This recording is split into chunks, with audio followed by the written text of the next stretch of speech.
નમસ્કાર તાલીમાર્થી મિત્રો, વેલકમ છે યુટ્યુબ ચેનલ ડૉક્ટર ધરા જોશી પર. મને ઘણી બધી કોમેન્ટ્સ હતી કે ટેટ 1 માટે પણ મેડમ કંઈક અમને માહિતી આપો. ટેટ 1માં કેવો સિલેબસ હોય છે, કેવી રીતે પરીક્ષા હોય છે, શું લાયકાત હોય છે. તો આજે ટેટ 1 માટે વિડીયો બનાવવા જઈ રહી છું.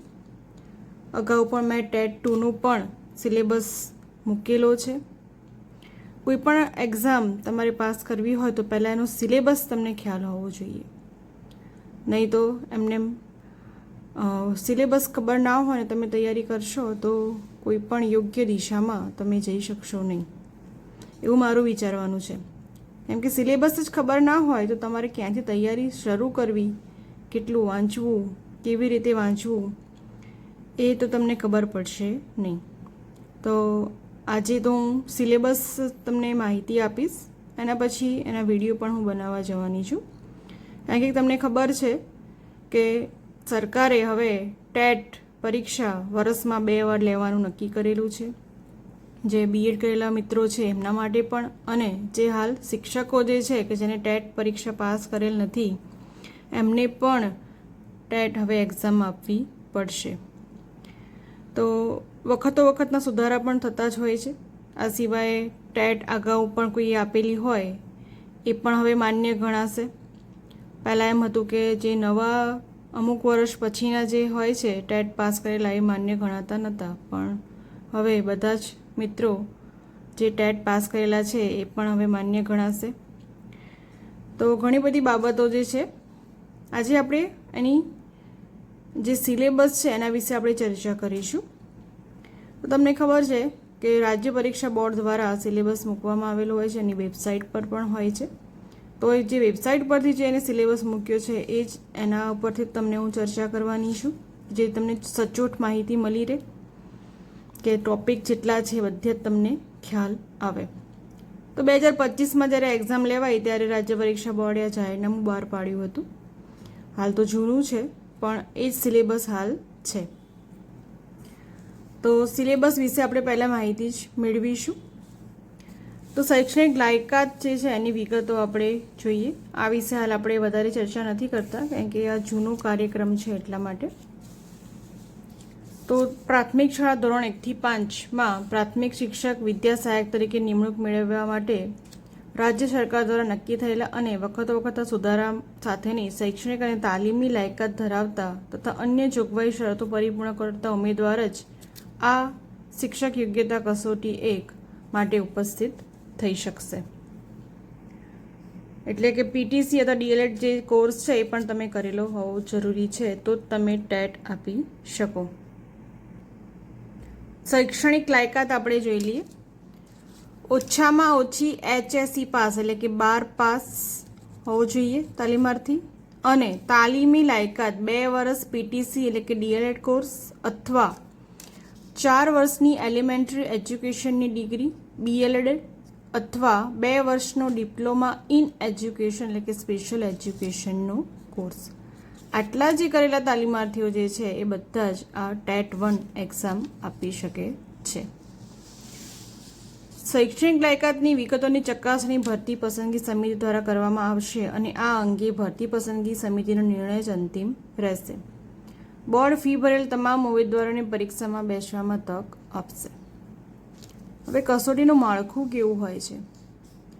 તો આ જે કસોટી છે બહુ વિકલ્પ પ્રકારની એટલે MCQ આધારિત, બરાબર, વિવિધ હેતુલક્ષી સ્વરૂપની એટલે કે multiple choice question based MCQ આધારિત હશે. વિવિધ હેતુલક્ષી કેટલા છે? 150 પ્રશ્નો રહેશે. પ્રશ્નપત્રનો સળંગ સમય 120 મિનિટનો રહેશે. તમામ પ્રશ્નો ફરજિયાત અને કસોટીનું સળંગ એક જ પ્રશ્નપત્ર રહેશે. આ બધી બાબતો આપણે પરીક્ષા આપતા પહેલાં જાણવી ખૂબ જરૂરી છે. જ્યારે પરીક્ષામાં તમે બેસો તો પૂરી તૈયારી સાથે બેસવું પડે, કેમ કે આપણે એની સમય મર્યાદાના અંદરમાં બધા જ પ્રશ્નો આપણે એના જવાબો આપવાના હોય છે. આમાં 1 ગુણ છે દરેકનું. 4 વિકલ્પ આપેલા હશે અને સાચો વિકલ્પ પસંદ કરવાનો છે. આ કસોટીના મૂલ્યાંકનમાં કોઈ નકારાત્મક મૂલ્યાંકન રહેશે નહીં. આ પણ જાણવું ખૂબ જરૂરી છે. નકારાત્મક નેગેટિવ માર્કિંગ નથી. કસોટીનું માળખું ઠરાવ ક્રમાંક આની અંદર નક્કી કરવામાં આવેલું હતું. બરાબર. અભ્યાસક્રમનું માળખું પણ 2025 જ્યારે છે એમાં સુધારેલું માળખું છે. વેલિડિટી જે પરીક્ષા તમે પાસ કરો એનો ઠરાવ પણ છે 10/9/25 વખતે. અને કસોટીના માળખા બાબતે શિક્ષણ વિભાગ જે નિર્ણય લેશે એ આખરી ગણાશે. દર વખતે જે જાહેરનામું બહાર પડે એ વખતે એના જાહેરનામામાં બધી જ બાબતો લખેલી હોય છે. આપણે 2025માં જ્યારે જાહેરનામું બહાર પડ્યું એ વિશેની આપણે હાલ ચર્ચા કરીએ છીએ. 2026માં જો જ્યારે બહાર પડશે જાહેરનામું એમાં કંઈ આગો પાછો સુધારો વધારો પણ હોઈ શકે છે. ફી તો SC ST SC BC PH EWS category માટે 250, સામાન્ય એટલે કે જનરલ કેટેગરી માટે 350 અને આ કોઈ પણ સંજોગોમાં ફી પરત કરવામાં આવશે નહીં. ફોર્મ ભર્યા પછી તમને ફી પાછી મળશે નહીં. ઓનલાઈન ફીની મેથડ છે. તમે બહાર સાયબર કાફેમાં જઈને પણ ઓનલાઈન ફી ભરી શકો છો. કસોટી પરીક્ષા માટેનું જે કેન્દ્ર છે એ ઉમેદવાર બોર્ડ દ્વારા એને ફાળવવામાં આવશે. હવે પ્રશ્નપત્રનું માધ્યમ તો આ કસોટી ગુજરાતી, અંગ્રેજી, હિન્દી એમ 3 માધ્યમમાં લેવામાં આવશે. પરીક્ષા આપવા માટે નિયત લાયકાત ધરાવતા હોય તે માધ્યમમાં આવેદનપત્ર ભરવાનું રહેશે. જે મીડિયમમાં હોય એમાં તમારે આવેદનપત્ર એટલે કે જે ફોર્મ છે તમારે ભરવાનું. ઉમેદવાર કોઈ એક જ માધ્યમની પરીક્ષા આપી શકશે. જ્યારે તમે ફોર્મ ભરતા હોય તો એ ખાસ ધ્યાનમાં રાખવાનું તમારું જે પણ મીડિયમ હોય, હિન્દી હોય, અંગ્રેજી હોય, ગુજરાતી હોય એમાં જ ભરવાનું ને એ માધ્યમમાં એક જ માધ્યમમાં તમને આપવા મળશે. જે પરીક્ષા માટે આવેદનપત્ર ભરશે જે માધ્યમ માટે તે માધ્યમનું પ્રશ્નપત્ર આપવામાં આવશે. એવું નહીં કે ગુજરાતી મીડિયમમાં તમે ફોર્મ ભર્યું હશે ને તમારે હિન્દી મીડિયમમાં પ્રશ્નપત્ર આવશે. જે મીડિયમમાં તમારે હોય એ જ વખતે ધ્યાન રાખવાનું ફોર્મ ભરતી વખતે કે જેથી તમને પરીક્ષા પણ એ જ માધ્યમમાં આપવા મળે. હવે અભ્યાસક્રમ આવ્યો. તો આ કસોટીમાં કુલ 5 વિભાગો, 150 પ્રશ્નો અને 150 ગુણ. એટલું ધ્યાનમાં રાખવાનું. 150 પ્રશ્નો છે ટોટલ. હવે શું બાયફર્ગેશન છે માર્કનું હવે આપણે જોઈશું. આ સુધારેલું જે 8/10/2025માં જે અભ્યાસક્રમમાં સુધારો હતો એ સુધારા પ્રમાણે જ આ અભ્યાસક્રમ છે. આગળ પણ મેં કહ્યું કે રાજ્ય પરીક્ષા બોર્ડે જે મૂક્યો છે એ જ અભ્યાસક્રમમાં છે. પહેલો વિભાગ 1 આવશે બાળ વિકાસ અને શૈક્ષણિક શાસ્ત્ર. એમાં 30 ગુણ 30 પ્રશ્નો. જો આ જે વિભાગ છે સાયકોલોજીનો વિભાગ છે બરાબર, અને શૈક્ષણિક શાસ્ત્ર બેનો ખૂબ ઇઝી હોય છે. તમારે PTCની અંદર DLEDની અંદર આ તમે અભ્યાસ કરીને આવો છો અને આના પ્રશ્નો ખૂબ તમને આસાન પડતા હોય છે અને એના 30 પ્રશ્નો હોય છે. તો તમે સારા એવા માર્ક્સ આ જે પોર્શન છે એમાં તમે મેળવી શકો છો. તો આમાં સારી એવી મહેનત કરવાની રહી. આ જે 2025માં જાહેરનામું આવ્યું એના પછી ફરીથી જાહેરનામું બહાર પડ્યું હતું કે PTCના જે બીજા વર્ષમાં ભણતા હશે જે તાલીમાર્થીઓ એ પણ આ એક્ઝામ આપી શકશે, ટેટ 1 આપી શકશે. તો હાલ જે સેકન્ડ યરમાં જે તાલીમાર્થીઓ આવ્યા છે એમને તો અત્યારથી તૈયારી કરવાની, જે વેકેશનનો લાભ લેવાનો. કારણ કે તમે સરકારે કહ્યું છે કે ટેટ તો 2 વખત લેવાશે વર્ષમાં. તો તમે જ્યારે બીજું વર્ષ તમારું પતવા આવશે કાં તો ચાલુ હશે એ વખતે પણ ટેટ 1 યોજાઈ શકે છે. તો તમે અત્યારથી જ એનો તૈયારી રાખશો તો તમે PTC પૂર્ણ કરતાં પહેલાં જ તમે ટેટ 1 પાસ કરી લેશો અને તમને એક પણ ખબર છે કે સારી એવી ભરતી પ્રાથમિક શાળાઓમાં થવાની છે. તો આ જે પોર્શન છે સાયકોલોજી શૈક્ષણિક શાસ્ત્રનો એ ઇઝી પડતો હોય છે તાલીમાર્થીઓને. એમને સિલેબસમાં પણ આ ટૉપિક આવતા હોય છે તો એ સારી રીતે તૈયારી કરી શકે છે. તો વિકાસની સંકલ્પના અધ્યયન સાથેનો સંબંધ, બાળ વિકાસના લક્ષણો, સિદ્ધાંતો, વિકાસને અસર કરતા પરિબળો, વારસો અને વાતાવરણ, સામાજિકતાનો વિકાસ તેને અસર કરતા પરિબળો, સામાજિકીકરણ પ્રક્રિયાઓ, સામાજિક જગત અને બાળક, વાલી, શિક્ષણ, સહપાઠી. એ બધાના 30 ગુણ છે. આ સિવાય વિભાગ 1ની અંદર આ A છે બરાબર. આખો વિભાગ એકની અંદર A, B અને C આવશે. તો હજી એની અંદર જે આપણે જોયું સાયકોલોજી અને શૈક્ષણિક શાસ્ત્રની અંદર હજી આ ટોપિક છે.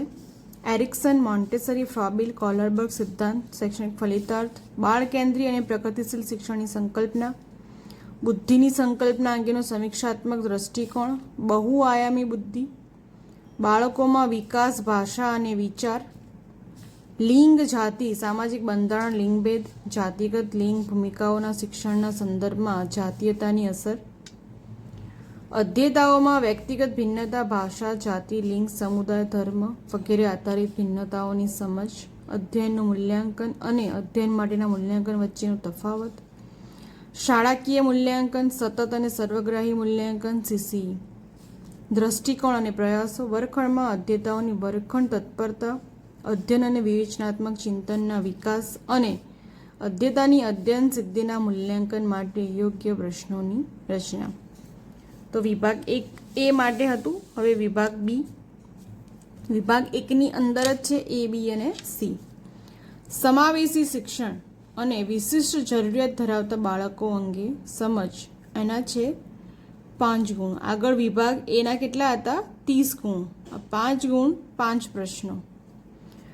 વિવિધ પરિવેશ ધરાવતા અધ્યેતાઓને સમાવવા, જેમાં આર્થિક સામાજિક રીતે પછાત વંચિત બાળકોનું સમાવેશન, અધ્યયન ક્ષમતા ધરાવતા બાળકો, વિવિધ દિવ્યાંગતા ધરાવતા બાળકો. આનો જે વિભાગ 1ની અંદર છે C, અધ્યયન અને શૈક્ષણિક શાસ્ત્ર, 10 ગુણ 10 પ્રશ્નો. બાળકો કેવી રીતે વિચારે છે અને શીખે છે, શાળાકીય પ્રદર્શનમાં તેઓ કેમ અને કેવી રીતે નિષ્ફળ જાય છે તેના કારણો, અધ્યયન અધ્યાપનની પાયાની પ્રક્રિયાઓ, બાળકોની અધ્યયન વ્યૂહરચનાઓ, સામાજિક પ્રવૃત્તિ તરીકે અધ્યયન, અધ્યયનનો સામાજિક પરિપ્રેક્ષ્ય. બાળક સમસ્યા ઉકેલનાર અને વૈજ્ઞાનિક શોધક છે.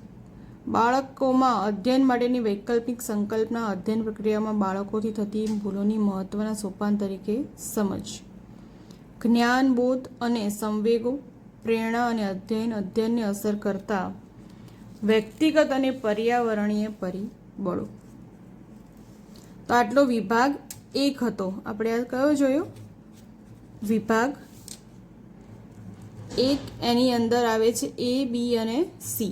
A કેટલા માર્કનું છે? 30 માર્કનું. B કેટલા માર્કનું છે? 5 માર્કનું. અને Cમાં કેટલા છે? તો 10.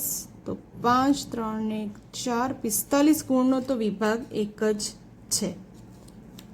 બરાબર. તો તમે સમજી શકો છો કે 45 માર્ક માટે તો આપણે વિભાગ 1 તો તૈયાર કરવો રહ્યો. હવે વિભાગ 2 આવ્યો. તો ગુજરાતી ભાષા, લેંગ્વેજ 1, એના 30 ગુણ 30 પ્રશ્નો. તો એમાં વિભાગ A છે. વિભાગ 2ની અંદર પાછો પેટા વિભાગ A, ભાષા અર્થગ્રહણ, લેંગ્વેજ કોમ્પ્રેહેન્શન, એના 15 ગુણ 15 પ્રશ્નો. તો ભાષાના પેપરમાં દરેક વિષયના વિષય વસ્તુમાં ભાષા સજ્જતા, સંભાષણ અને વિદ્યાર્થી સાથેના વર્ગ વ્યવહાર તેમજ આંતરક્રિયાને લગતી સજ્જતાનું મૂલ્યાંકન કરતા તેમજ ભાષાના મૂળભૂત તત્વો, પ્રત્યાયન અને સાર અર્થગ્રહણની ક્ષમતાનું મૂલ્યાંકન કરતા પ્રશ્નો. તો ભાષા અર્થગ્રહણની વાત કરતા હોય એટલે આ બધા જે પ્રશ્નો છે એ આપણે તૈયાર કરવા પડે. અપરિચિત પાઠો વાંચવા, 2 પાઠ આવશે. એમાં ગદ્ય અથવા નાટક અને 1 કાવ્ય આવી શકે છે. પ્રશ્નો તો સમજૂતી, અનુમાન, વ્યાકરણ અને વાક્ય કુશળતા. આ સ્ક્રીનમાં તમારી સામે જ હું રાખું છું, તો તમે સ્ક્રીનશોટ પાડીને પણ વાંચી શકો છો, તમારી સાથે રાખી શકો છો. બરાબર. ધીમે ધીમે તમે જ્યારે તૈયારી કરતા હોય તો એક ટૉપિકનું આપણે વાંચન કરીશું. તમે કોઈ પરફેક્ટલી બુક ના વાંચો કે જે આપણને અહીંયા મળતું હોય છે. ટેટ 1 એક્ઝામ માટેની બુક જે બજારમાં મળે છે એની જગ્યાએ તમારી પાસે જે મટીરિયલ છે PTCનું, તમે PTC કરતા હોય અથવા તો કરી ચૂક્યા હોય તો તમારી પાસે જે ઓલરેડી તમારી બુકની અંદર જે મટીરિયલ છે એમાંથી તમે વાંચશો તો ખૂબ સારો એવો એનો ફાયદો થતો હોય છે. મેં પણ ખુદ ટેટ 2 પાસ કરેલી છે. મેં કોઈ બુકનો સહારો નહોતો લીધો. ફક્ત જે બીએડમાં જે સાયકોલોજીના અને જે શૈક્ષણિક શાસ્ત્રના ટૉપિક આવે છે એમાંથી તૈયારી કરેલી અને કન્ટેન્ટ તૈયાર કરેલું. તો જાતે પણ તમે એવી રીતે તૈયારી કરી શકો છો. ગદ્યખંડ સાહિત્યિક, વૈજ્ઞાનિક, વર્ણનાત્મક અને વિવેચનાત્મક હોઈ શકે છે. શ્રવણ અને કથન. આ કસોટીમાં ધોરણ 1 થી 5ના ગુજરાતી ભાષા વિષયના અભ્યાસક્રમ આધારિત પ્રશ્નો, પરંતુ તેનું કઠિનતા મૂલ્ય સંબંધિત ધોરણ 10 સુધીનું રહેશે. 1 થી 5 તો ખરું, પણ કઠિનતા મૂલ્ય ધોરણ 10 સુધીનું, એટલે કે ધોરણ 10 સુધી પણ એના પ્રશ્નો પૂછાઈ શકે છે. ભાષા વિકાસની શૈક્ષણિક પદ્ધતિ, એના 15 પ્રશ્નો, 15 ગુણ. અધ્યયન અને ભાષા, ભાષા સંપ્રાપ્તિ. ભાષા શિક્ષણના સિદ્ધાંતો, ભાષા શીખવા વ્યાકરણની ભૂમિકા અંગેની સમીક્ષાત્મક દ્રષ્ટિ, વિચારોને મૌખિક અને લખાણ સ્વરૂપે વ્યક્ત કરવા. વર્ગખંડમાં ભાષા શીખવવાના પડકારો, ભાષાકીય મુશ્કેલીઓ, ભૂલો, વિકારો. ભાષા કૌશલ્યો, લેંગ્વેજ સ્કિલ આવે છે. ભાષા અર્થગ્રહણ, પ્રાવીણ્યનું મૂલ્યાંકન, શ્રવણ, કથન, વાંચન, લેખન. અધ્યયન અધ્યાપન સામગ્રી, પાઠ્યપુસ્તક, મલ્ટીમીડિયા સામગ્રી, વર્ગખંડના બહુભાષી સ્ત્રોતો અને ઉપચારાત્મક શિક્ષણ. આ તમારી જે મેથડની જે બુક આવતી હશે એની અંદરથી જ તમને બધી માહિતી મળી રહેશે. વિભાગ 3 અંગ્રેજી ભાષા. બરાબર, ગુજરાતી ભાષામાં શું જોયું આપણે? એમાં પણ 2 પેટા વિભાગ હતા, A અને B. એમાં એક શું હતું? ભાષા અર્થગ્રહણ, એટલે કે કન્ટેન્ટ હતું. અને બીમાં શું છે? શૈક્ષણિક પદ્ધતિ, એટલે કે જે ગુજરાતી મેથડ આવે એની વાત હતી. બંનેના 15 પ્રશ્નો, એટલે કે 30 ગુણ. એટલે ગુજરાતી જે ભાષા છે 30 ગુણ. હવે અંગ્રેજી ભાષા લેંગ્વેજ 2, એના પણ 30 ગુણ, 30 પ્રશ્નો. એમાં પણ કન્ટેન્ટ આવશે, બરાબર, એ પણ 15 ગુણનું. અને એની પદ્ધતિ આવશે એ પણ 15 ગુણની, એટલે 30, બરાબર, 30 આખા જે થઈ ગયા.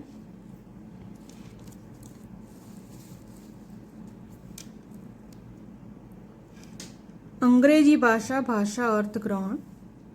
ભાષાના પેપરમાં દરેક વિષયના વિષયવસ્તુમાં ભાષા સજ્જતા, સંભાષણ, વિદ્યાર્થી સાથેના વર્ગ વ્યવહાર, આંતરક્રિયાને લગતી સજ્જતાનું મૂલ્યાંકન કરતા, તેમજ ભાષાના મૂળભૂત તત્વો, પ્રત્યાયન અને સાર અર્થગ્રહણની ક્ષમતાનું મૂલ્યાંકન કરતા પ્રશ્નો. અપરિચિત પાઠો વાંચવા. 2 પાઠ, ગદ્ય, નાટક, કાવ્ય. પ્રશ્નોમાં સમજૂતી, અનુમાન, વ્યાકરણ અને વાક્કુશળતા. એમાં પણ ગદ્યખંડ સાહિત્યિક, વૈજ્ઞાનિક, વર્ણનાત્મક અને વિવેચનાત્મક હોઈ શકે છે. શ્રવણ અને કથન ભાષા શિક્ષણના મહત્વ. આ કસોટીમાં ધોરણ 1 થી 5ના અંગ્રેજી ભાષા વિષયના અભ્યાસક્રમ આધારિત પ્રશ્નો, પરંતુ તેનું કઠિનતા મૂલ્ય અને સંબંધ માધ્યમિક શિક્ષણ ધોરણ 10 સુધીનો રહેશે. ધોરણ 10 સુધી તમારે મહેનત કરવી પડે, વાંચવું પડે. આમાં પણ ભાષા શિક્ષણ વિકાસની શૈક્ષણિક પદ્ધતિ, એટલે કે જે મેથડ આવશે એ. એમાં પણ અધ્યાપન અને ભાષા, ભાષા શિક્ષણના સિદ્ધાંતો, વ્યાકરણની ભૂમિકા, સમીક્ષાત્મક દ્રષ્ટિ, વર્ગખંડમાં શીખવાના પડકારો, ભાષા કૌશલ્ય, ભાષા અર્થગ્રહણ, પ્રાવીણ્યનું મૂલ્યાંકન, અધ્યયન અધ્યાપન સામગ્રી. એમાં પાઠ્યપુસ્તક, મલ્ટીમીડિયા સામગ્રી, વર્ગખંડના બહુભાષી સ્ત્રોતો અને ઉપચારાત્મક શિક્ષણ. જે ગુજરાતી મેથડમાં હતા ટોપિક, એ બધા જ ટોપિક અંગ્રેજી મેથડમાં પણ છે, બરાબર. વિભાગ 4 ગણિત. 30 ગુણ, 30 પ્રશ્નો. તો ગુજરાતી, અંગ્રેજી અને ગણિતના 30 માર્ક આપેલા છે. એમાં પણ પહેલાં છે વિષય વસ્તુ. તો ગણિત વિષયમાં સંકલ્પાત્મક સ્પષ્ટીકરણ બાબતો અને સમસ્યા ઉકેલ સંબંધિત ક્ષમતા આધારિત પ્રશ્નો. 1 થી 5ના ગણિતના વિષયના અભ્યાસક્રમ આધારિત પ્રશ્નો, કઠિનતા મૂલ્ય સંબંધ માધ્યમિક શિક્ષણ ધોરણ 10 સુધીનો રહેશે. ધોરણ 10 સુધીના ગણિત તમારે તૈયાર કરવું પડે. એમાં પદ્ધતિશાસ્ત્ર, તો ગણિતનું સ્વરૂપ અથવા તર્કશક્તિ. અભ્યાસક્રમમાં ગણિતનું સ્થાન, પદ્ધતિઓ, પ્રયુક્તિઓ. વર્ગખંડમાં પ્રત્યાયનમાં ભાષાની ભૂમિકા, ઔપચારિક અનૌપચારિક મૂલ્યાંકન. ગણિત અધ્યાપન સમસ્યાઓ, ગણિતમાં થતી ભૂલો અને નિવારણના ઉપાયો. આ શું છે? ગણિતની મેથડ. એમાં પણ 15 ટોટલ ગણિત છે, 30 માર્ક્સ. વિભાગ 5 પર્યાવરણ સામાન્ય જ્ઞાન શિક્ષણના વર્તમાન પ્રવાહો 30 ગુણ 30 પ્રશ્નો આપણ 30 પર્યાવરણ વિષય અને પદ્ધતિશાસ્ત્ર 20 ગુણ 20 પ્રશ્નો બરોબર 1 થી 5 નો અભ્યાસક્રમ કઠિનતા મૂલ્ય કેટલું છે 10 સુધીનું વિષય વસ્તુના આમાં 10 પ્રશ્નો ફાળવેલા છે પદ્ધતિના 20 વિષય વસ્તુના 10 1 થી 5 નો અભ્યાસક્રમ પદ્ધતિશાસ્ત્ર એના પણ 10 પ્રશ્નો બરોબર 10 અને ટોટલ 20 ગુણનું પર્યાવરણ EVSની સંકલ્પના વ્યાપ મહત્વ પર્યાવરણ અને શિક્ષણ વચ્ચેનો સંબંધ અધ્યયનના સિદ્ધાંતો વિજ્ઞાન સામાજિક વિજ્ઞાન સાથેનો વ્યાપ સંબંધ સંકલ્પનાઓ રજૂ કરવાની પદ્ધતિઓ પ્રવૃત્તિઓ પ્રયોગો ચર્ચા સતત અને સર્વગ્રાહી CCE શિક્ષણ અને સામગ્રી અધ્યયનની સમસ્યાઓ બરોબર આ તો બધું શું થયું મેથડ પર્યાવરણની મેથડના આટલા ટોપિક્સ છે જે તમારે ભણવામાં આવી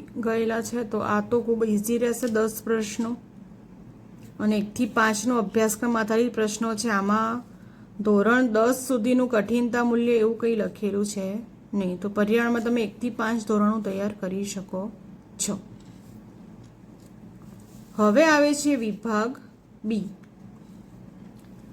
બરોબર વિભાગ એ ની અંદર આપણે કેટલું જોયું વિભાગ એ ની અંદર આપણે ટોટલ 5 પેટા મુદ્દા જોયા પહેલો શું હતું બાળ વિકાસ બીજું ગુજરાતી ભાષા ત્રીજું હતું અંગ્રેજી સેકન્ડ લેંગ્વેજ ચોથું હતું ગણિત અને પાંચમું હતું પર્યાવરણ એના પછી બીજો જે બી જે છે મેઇન વિભાગ સામાન્ય જ્ઞાનનો topic reasoning ability logical ability teaching aptitude અને ડેટા ઇન્ટરપ્રિટેશન જેવી બાબતો એના 5 ગુણ છે 5 પ્રશ્નો અને સી છે શિક્ષણના વર્તમાન પ્રવાહ એના પણ 5 ગુણ 5 પ્રશ્નો ટૂંકમાં આપણે સમજી લઈએ વિભાગ 1 ની અંદર બાળ વિકાસ શૈક્ષણિક શાસ્ત્ર ટોટલ છે 30 જેની અંદર બાળ વિકાસ 15 સમાવેશ શિક્ષણ 5 અને અધ્યયન શૈક્ષણિક શાસ્ત્ર 10 એટલે 15 અને 5 અને 10 એટલે ટોટલ થાય છે 30 વિભાગ 2 ગુજરાતી ભાષા જેમાં કન્ટેન્ટ અને મેથડ 15 ટોટલ છે 30 15 ને 15 30 અંગ્રેજી ભાષા એમાં પણ કન્ટેન્ટ અને પદ્ધતિ 2 બંને કેટલા છે 15 ટોટલ છે 30 ગણિતમાં પણ કન્ટેન્ટ મેથડ 15 ટોટલ છે 30 જે વિભાગ 5 છે એમાં પર્યાવરણ સામાન્ય જ્ઞાન અને શિક્ષણના વર્તમાન પ્રવાહો ટોટલ 30 જેમાં પર્યાવરણ વિષય અને પદ્ધતિ એટલે કન્ટેન્ટ અને મેથડ આવશે 20 સામાન્ય જ્ઞાન રિઝનિંગ 5 અને શિક્ષણના વર્તમાન પ્રવાહ 5 ટોટલ થાય છે 30 તો 150 પ્રશ્નો ખ્યાલ આવી ગયો 5 વિભાગમાં આખું પ્રશ્નપત્ર હશે કયા વિભાગના કેટલા માર્ક્સ અને પેટા વિભાગોમાં કેટલા ટોપિક્સ બધી બાબતો આપણે ડિટેલ્સમાં આજે સમજ્યા એકદમ શોર્ટમાં તમે સ્ક્રીનશોટ પાડીને રાખી શકો છો બાળ વિકાસ 30 ગુજરાતી 30 અંગ્રેજી 30 ગણિત 30 પર્યાવરણ 30 150 ગુણ 150 પ્રશ્નો અને 120 મિનિટ નો નેગેટિવ માર્કિંગ 4 જ વિભાગ આપ્યા છે MCQ આધારિત પ્રશ્નો એમાં 4 જ વિભાગ અને 120 મિનિટની અંદર પેપર પૂર્ણ કરવાનું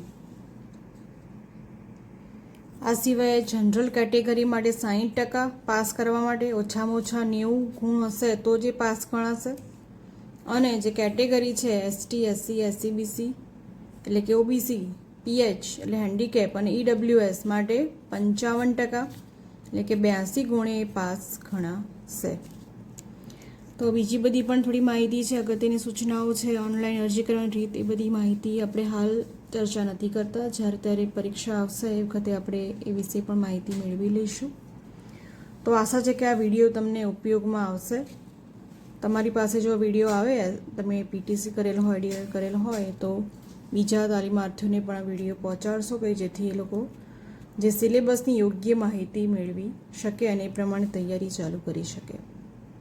ઓકે, તો મળીએ નેક્સ્ટ વિડીયોમાં. ત્યાં સુધી જય હિન્દ, વંદે માતરમ.